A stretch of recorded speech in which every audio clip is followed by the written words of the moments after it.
We all know the top 3 rappers of the game right now are Cole, Drake, and K-Dot. There's no argument to be had. I don't want to hear y'all talking about Dirk or Hard Rock or any of them other niggas. When I say top 3, I mean even if you don't want to see them or hear them, you're going to. These 3 are too big to be ignored. Anything they do will be pushed to the forefront.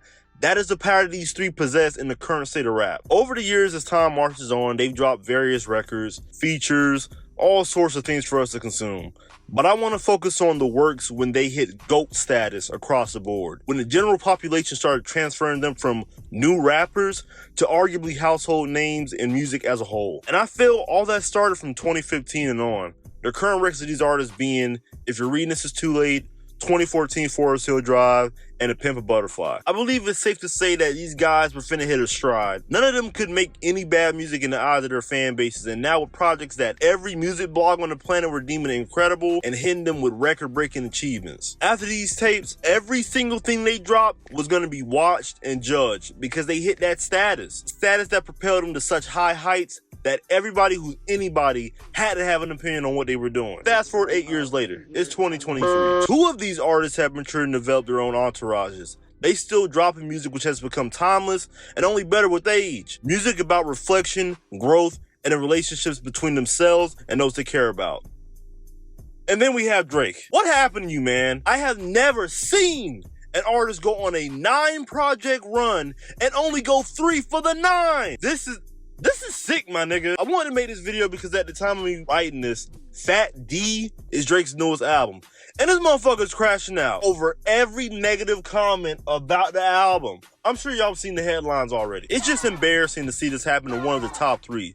What went wrong? I tell you what went wrong. These guys are all in different classes, but where Cole and Kendrick accepted and leaned into the fact that they're different from the newer generation of rap, Drake is still trying to keep up with the youth, even though they no longer need him. Let's go over these artists' most recent albums to get a better understanding about where they all are as individuals without any bias, of course. Let's start with J. Cole. Cole's latest album as of writing this is The Off Season. This whole album is basically him talking this shit, the whole album. Like, it's not a narrative to really look out for or anything, which isn't bad. I actually think it's much more digestible than any of the other albums he made. And you'll find out why I still think this when I get over to K-Dot. Not gonna lie, I skipped some of the tracks my first go around, but upon the re-listen, I definitely enjoyed some of the tracks I initially skipped, especially Hunger on Hillside.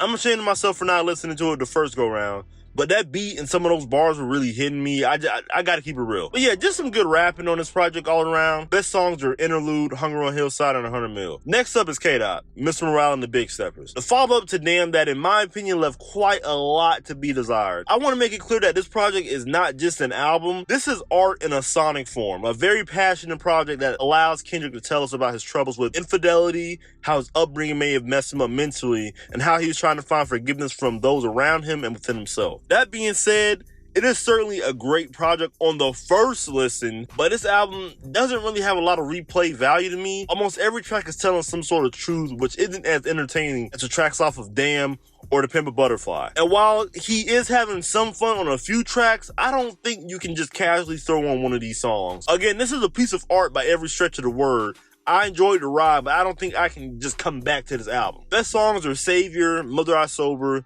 and Worldwide Steppers. Lastly, we have The Boy with Fat D, aka For All the Dogs, aka I'm a grown man who can't let go of my youth, and I'm crashing on everyone who ever did me dirty. Drake been on a damn near 10-year run of constantly dropping a project every year since 2014. So when reacting to his music, it's no stretch to say the general public is getting exhausted from him. For All the Dogs is an amalgamation of Drake's insecurities currently in his life, transforming into tough guy tracks, and the shit just doesn't work anymore for an artist his age. His obsession with the women in his life no longer having any interest in them that leads to him dissing them on more than one track isn't cool whatsoever. Rihanna is married, man. Move on. You gotta be ashamed of yourself, nigga. No one wants to hear about how many women you engage with or how you'll really set the goons out on anyone if they get across you. Like, we don't want to hear that from a person who's been rapping for 15 years plus. And to be honest, Drake is just out of touch. His audience has grown since 2007. They no longer want to hear about the parties. They want to hear about you, exploring fatherhood or some shit. You know what I mean? Your audience has grown with you, man. They are 35 plus. They're right alongside you, man. They can't relate to you with all this party lifestyle that you're talking about. They've grown up. You need to do the same.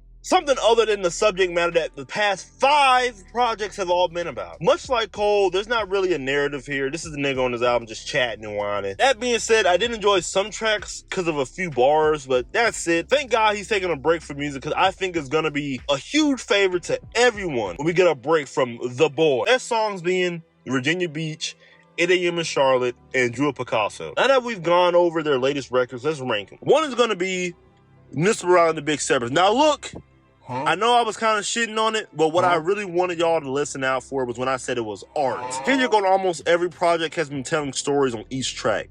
Now, if it's a replayable project, that's up for debate. But going through them, even if it's just for one time, you can really hear the crafting and care taken into each track of this album. And for that, K-Dot gets the crown. 2 should be obvious. It's Fat D. No, I'm just playing.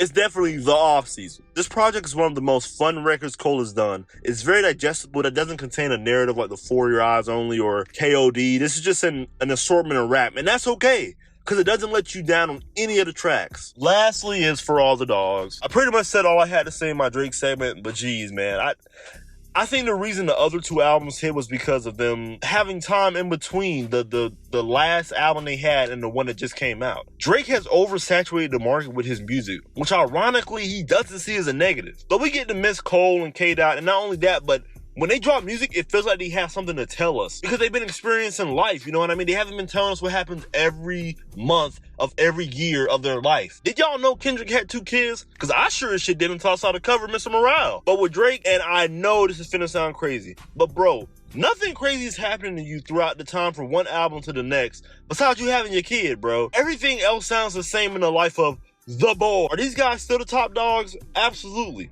But mark my words right now, at this point, only 2 of them will leave this industry with respect and dignity.